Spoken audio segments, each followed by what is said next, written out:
Our second lesson is from the Gospel of Mark, portion of chapter 10. Then James and John, the sons of Zebedee, came to him, Jesus, saying, "Teacher, we want you to do for us whatever we ask." Jesus said to them, "What do you want me to do for you?" They said, "Grant us that we may sit, one on your right hand and one on your left hand, in your glory." But Jesus said to them, "You do not know what you ask. Are you able to drink the cup that I drink, and be baptized with the baptism that I am baptized with?" They said, "We are able." So Jesus said to them, "You will indeed drink the cup that I drink, and with the baptism I am baptized, you will be baptized. But to sit at my right hand and on my left is not mine to give, but it is for those to whom it has been prepared." And when the 10 heard it, they began to be greatly displeased with James and John.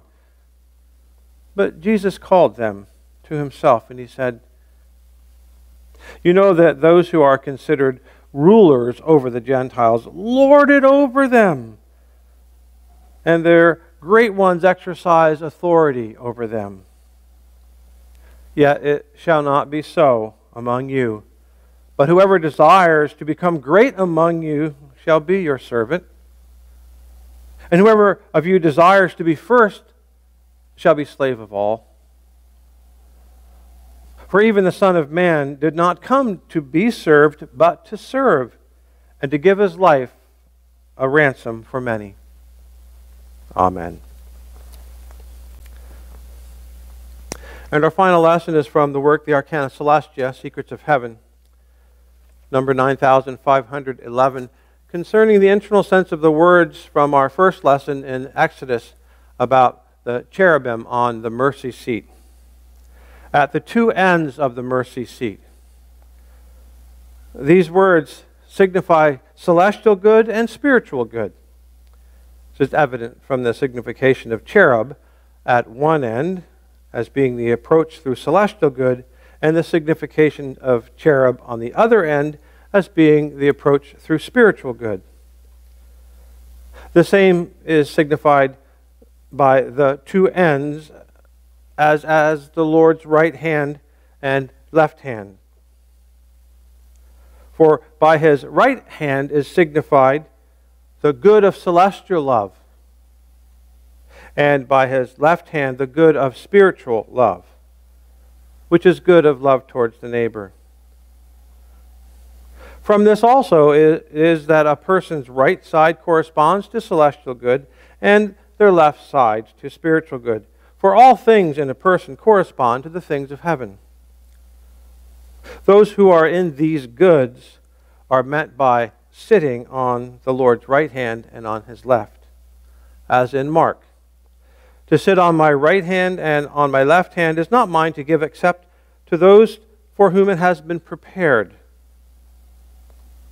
To give to those for whom it has been prepared signifies to bestow from mercy upon those who are in the good of life and faith, thus those who are in celestial good and spiritual good. Amen. Moses, that he would meet him. "I shall meet with you there between the wings," or at the mercy seat.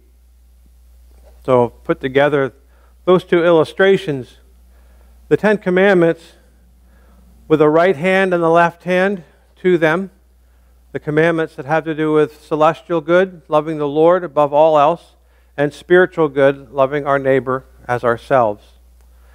And these tablets are hidden away or placed safely in an ark, in a box, and they're covered with what's called the mercy seat.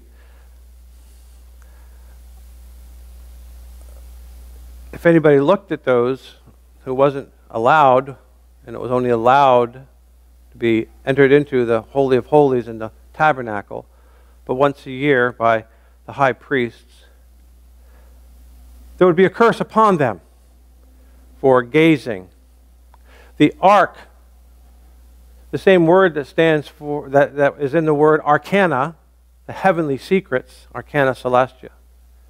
That ark is a hidden away place where the Lord works with us by means of His commandments, hidden, as it were, for protection against profanation, but for all to see and have, in terms of the worship that the children of Israel were told to do, and which we ourselves are told to do.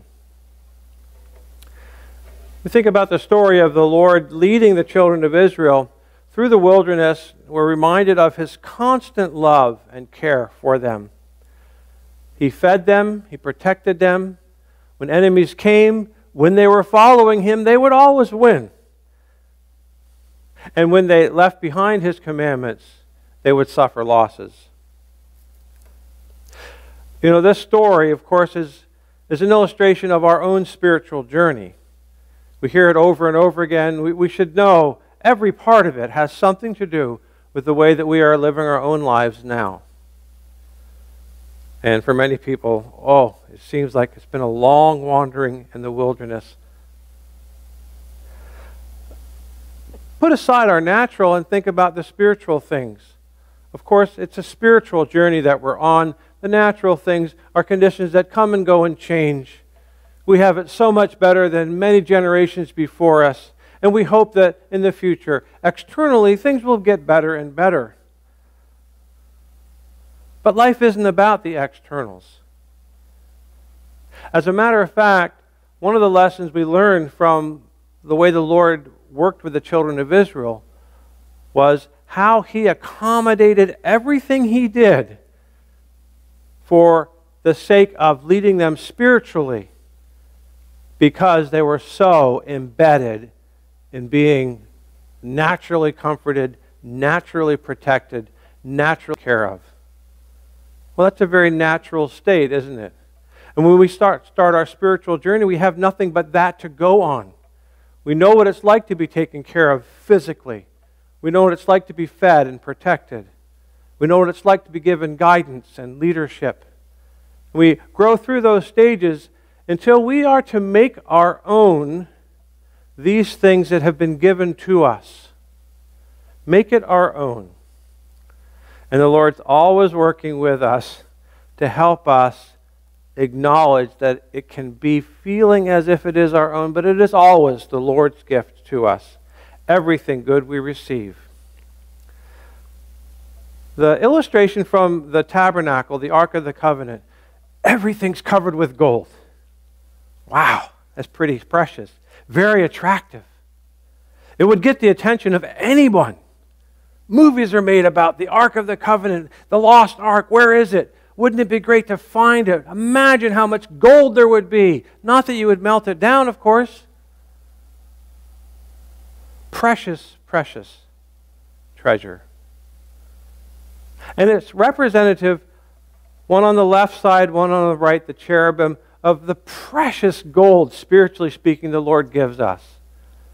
The ability to love the Lord, the ability to turn ourselves away from ourselves towards Him.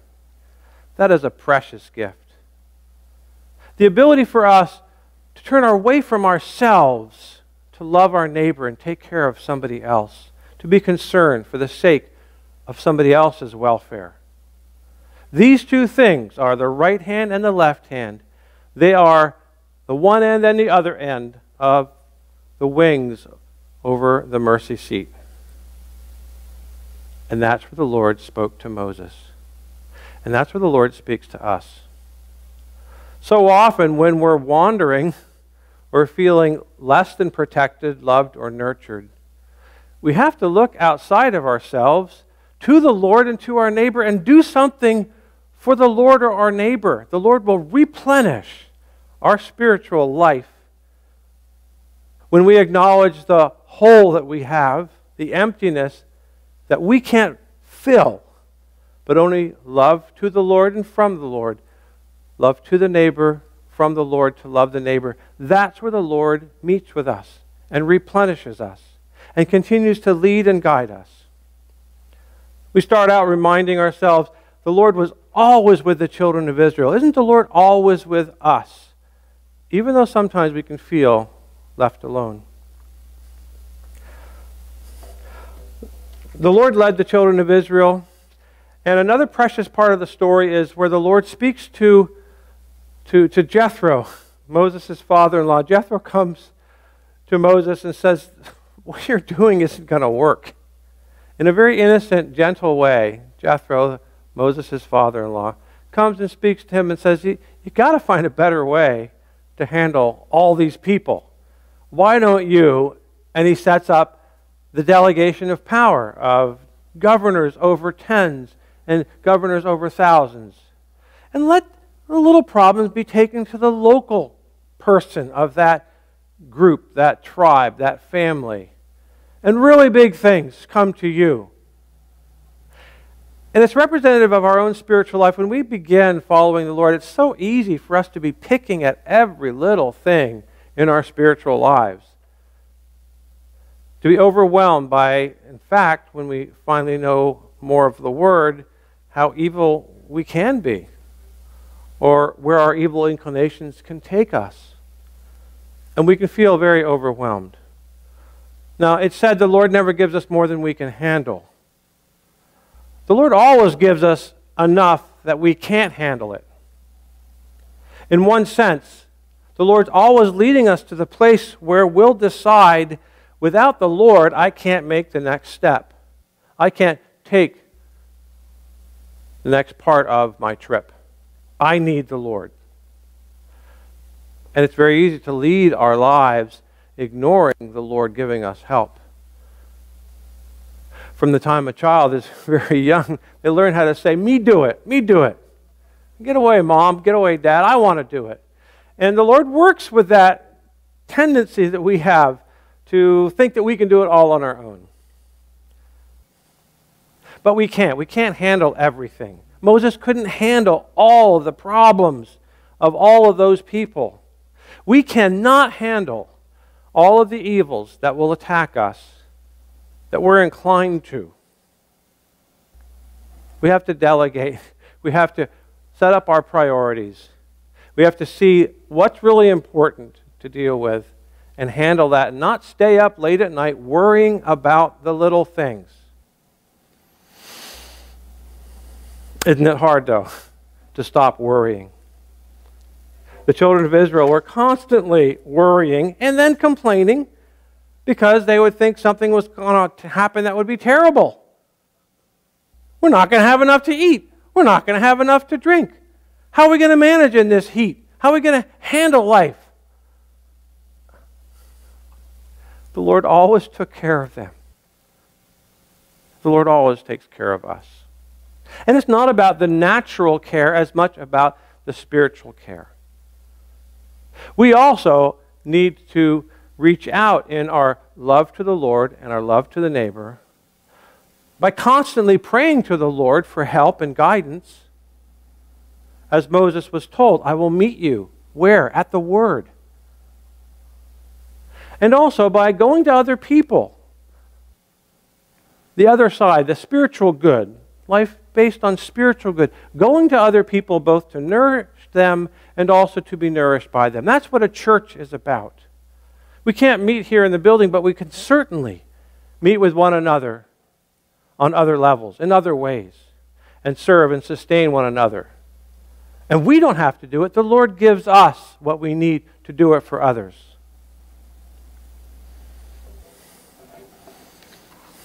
The Lord doesn't want us to get bogged down in little problems or worry about little things all the time. That story of Moses with Jethro telling him to delegate reminds us that there are lots of niggly little things that we don't really have to worry about.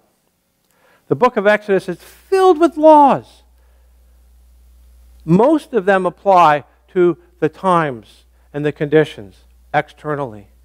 And so we're given the word from the new church, the second coming, these teachings that many of the externals, we're told, were abrogated.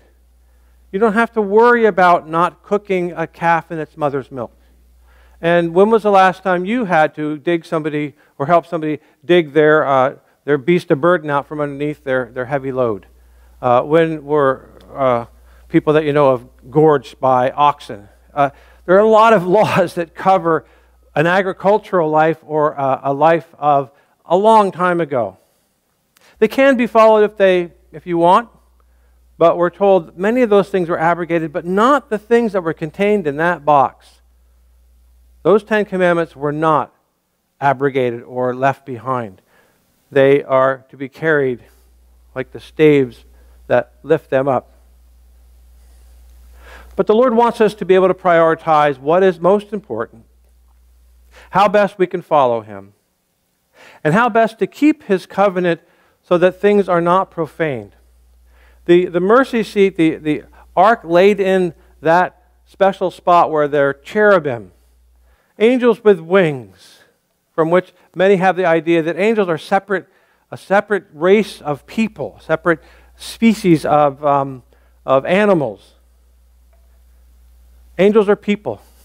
The wings represent the Lord being able to lift us up. But cherubim, where do we find them so often mentioned in the Word? The first place is when Adam and Eve are put out of the Garden of Eden for their evil, for their sin. When the fall of the first church took place, cherubim are placed to protect. Cherubim are protectors. They protect us mainly against ourselves from perverting what we do have from the Lord's Word and twisting it and turning it. Lots of times people will, under the influence of the cherubim, kind of stop believing what the Word teaches because it doesn't work for them. There's a protection in not maintaining things that don't work for you so that you don't actually profane the things that come from the Lord's Word. It is better to follow. It is better to obey. But the cherubim represent the Lord's ability to protect us on the journey and keep us from making a worse turn. The Lord is constantly holding us up from going into a deeper and deeper bad state. And we can't see that, just like we can't see angels that are around us. But the Lord's constantly working. The divine providence is always working to keep us from doing better than we would do that would be worse. The better of two choices. The better of two evils. The Lord's always working. And the 10 Commandments are there, and all the commandments are there to give us guidance somehow to try to make the better choice. Constantly acknowledging that it's the Lord's ability to be with us that leads and guides us. A favorite passage from the writings of the new church, a general principle, is that it is the divine of the Lord that makes heaven, and the angels constitute it. It is the divine that provides all the gold, and the acacia wood underneath constitutes. It gives a framing, but really it's the Lord's divine, it's the Lord's love that gives us the ability to love Him back and love our neighbor. The divine of the Lord makes heaven, angels constitute it. It is always the Lord's presence with us that gives us the ability to return from a bad state. The children of Israel were going to go through some miserable things. This is the beginning of their 40-year journey.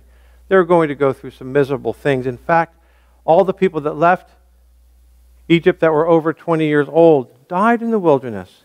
It was a whole new group, the next generation and the following, that stood at the shore or the bank of the Jordan River to oversee and come into the Holy Land. A whole new group, except for Moses, Joshua, a few of the main leaders the Lord kept alive, except Moses himself was not allowed to enter into the Holy Land. The Lord will replace everything we think from ourselves with a new generation of what we can think as if from ourselves from Him. It's the Lord's work. That is regeneration. It takes place after reformation. And the story of the ark, the 10 Commandments being given to the children of Israel, is the beginning or part of the process of the reforming that took place with them on a literal sense, and of course with us on a spiritual sense. The Lord reforms us by giving us the gold, by giving us the goods, by giving us the Word, by speaking to us there, by giving us the two loves of himself and each other to guide us, to reform and reshape who we are. And we're on that journey. At some point, further or not so far along. And it's spiritually speaking 40 years, which stands for temptations and struggles. And it's a regeneration. Just as you've been told that your body is a new body every 7 years, all the cells are replaced, and yet you don't feel like you're not the same person you were 14 years ago, or maybe you really know that you're not because your body's telling you. But it's the same person. The Lord is replacing and replenishing us, spiritually speaking, just as he does with our natural bodies. He keeps feeding us. We keep growing. We keep growing more and more towards him. So the story of the Lord giving the children of Israel the instructions for the mercy seat, for the ark, the covenant, the cherubim, is the story of the Lord protecting us and giving us what we need to love him and love our neighbor. The mercy seat, the word for that was kippur. The same base word as Yom Kippur. We call it the mercy seat. That's what it's translated as in the New King James. Another word for it is the propitiatory, which is the protection of the Lord by means of his mercy. That's how the writings themselves talk about it. The Lord will constantly provide from his mercy what we need to be led out of the perversions or the profanation, the twisting from ourselves that would come, leading us towards the heavenly kingdom that the Lord wishes us to come into. There's a covering of divine mercy that the Lord gives to us. The blessing of the Ark of the Covenant, the blessing of the tabernacle, the ability to worship the Lord at all times, in all places, and the ability for us to love him and love our neighbor. The Lord speaks to us. Please listen, he says. Please come, find me in my word, find me in my teachings. Pray and meditate, and then share and converse with one another. Amen.